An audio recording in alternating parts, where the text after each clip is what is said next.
All right. So, Grayson, I'm going to pretend I'm talking to you, and because I find this is a very interesting story wrapped up in this one. So, what I'm talking about is all of Taylor's re-released Taylor's version albums. And so, for anyone who's kind of, I'll give you the backstory. So, the reason I like this launch, or call it a series of launches, is because it takes advantage of a few different things. One is controversy wrapped up in this whole thing. But it's controversy involving Taylor, but it also is made into a bigger story than that, and something more than just one person and the rights to their music.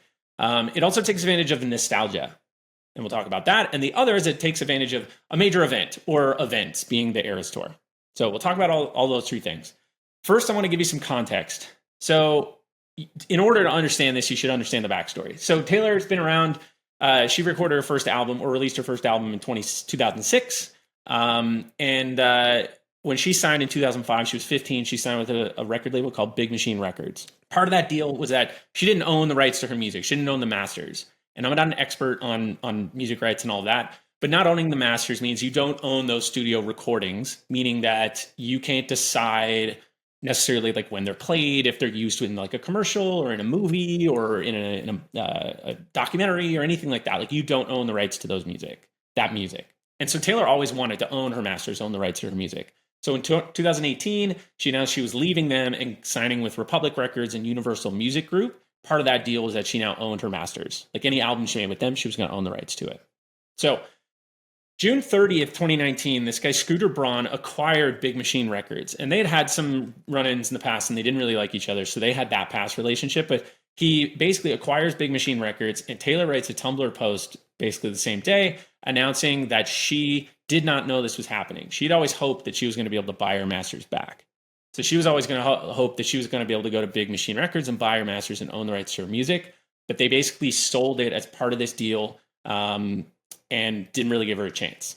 So around this same time, Kelly Clarkson actually writes a tweet, and a lot of people credit Kelly Clarkson with like giving this idea for these re-released albums. And she says, "Just a thought, you should go and re-record all the songs that you don't own the masters on, exactly how you did, but put brand new art and some kind of incentive so fans will no longer buy the old versions. I'd buy all the new versions just to prove a point." And basically, this is like making it very clear of a couple of things. One, it's like, yes, Kelly Clarkson, along with all of Taylor's fans, would be willing to support. They're avid Taylor fans. They love Taylor. They would be willing to support Taylor if she put out these new versions.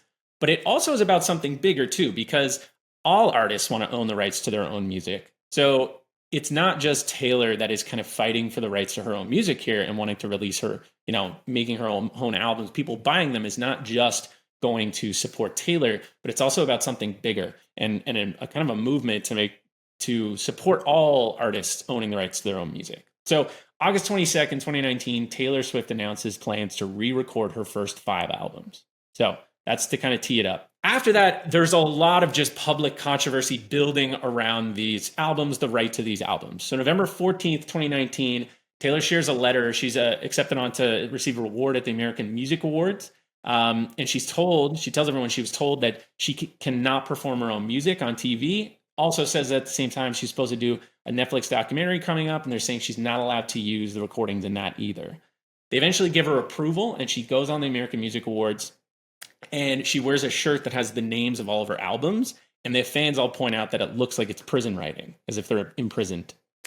She then starts to talk about this very publicly, too. So she was at the Billboard's Women in Music event. She accepted a first ever Woman of the Decade award. And in her speech, she called out Scooter Braun, told everyone a lot of the details about this story. She then starts to reference it in a lot of her musics, too. In the song The Man, she makes reference to this feud. In her Folklore album, in My Tears Ricochet, and Mad Woman, those are 2 songs. She mentions it there. And also in Evermore. So on April 9th, 2021, Taylor releases Fearless, which was the first of these albums. And in her prologue, she says, artists should own their own work for so many reasons, but the most screamingly obvious one, that the artist is the only one who really knows that body of work. And so she's making it more than just, I own the rights to these. She's making it more about this bigger picture of artists should own their own music. And another one just to toss in, on June 18th, 2021, she announced a re-recorded Red album, and it was on Scooter Braun's birthday, which is pretty sick. So that's around the controversy. The other's around nostalgia. So basically in re-releasing these albums, she's not just marketing her albums, she's also marketing nostalgia. Basically, she's in nostalgia marketing is all about playing on the emotion of fond memories to build a positive association with something new. So she's capitalizing on whatever her fans were feeling when those albums were first released. I know this from my wife. When she's listening to these re-released albums, she's feeling what she felt and like those emotions from the time they were first released.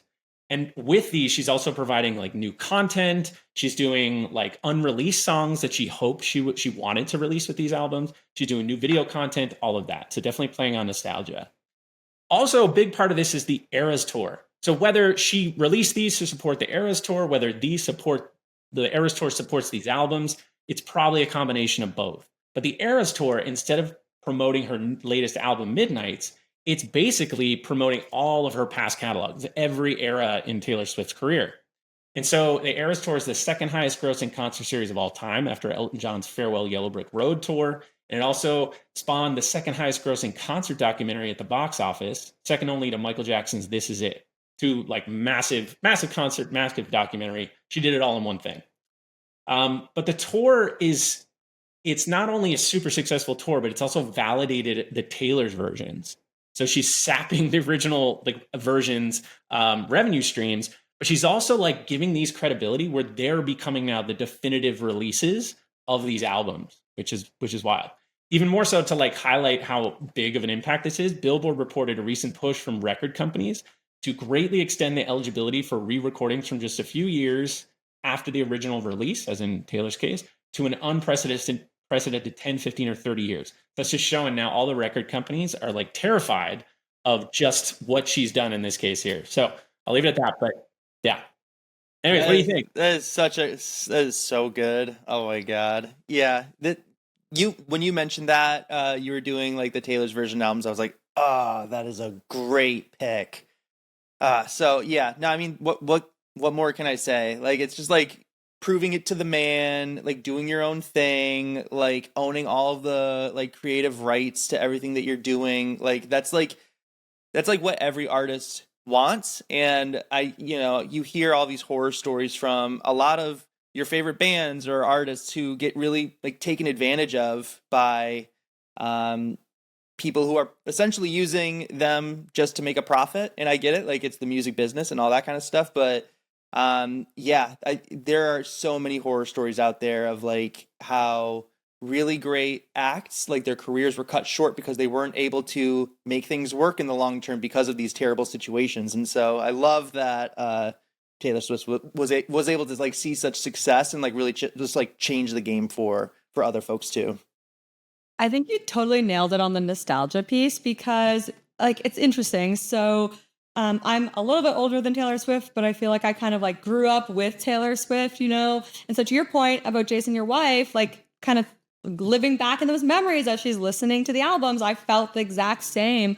But what I love about it is Taylor plays on that, but then also is doing the same activity herself. So she grew up herself throughout these eras, right? To use her language. And when she's doing these albums, the music is exactly the same. To your point, the re-recordings are like exactly how it was recorded the first time. But then she adds like a bit of reflection on it, right? So her artwork is a modern take on what the original artwork looked like, right? Like she actually does a new photo shoot.